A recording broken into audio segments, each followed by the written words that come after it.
Okay, review games part 2. In this section, we'll just go over a game. So I'm going to pick, I think this is probably the longest game we created. So it's going to look very similar to the tournament board. There's a couple things that are different.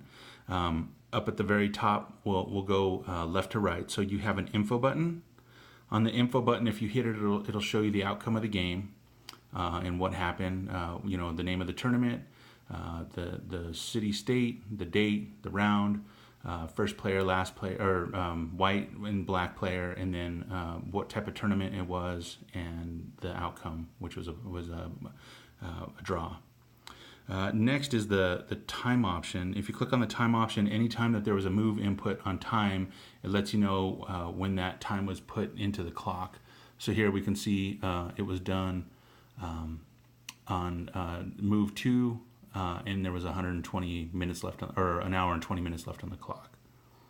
The next option up on the top allows you to flip the board back and forth. So you can, if you want to look for how, you know, the position is black or the position is white. At the very bottom, just like the tournament mode, you have your moves button. So you can click on the moves to see all the moves. You can again click on the time option to see the different times that you spent on each move. The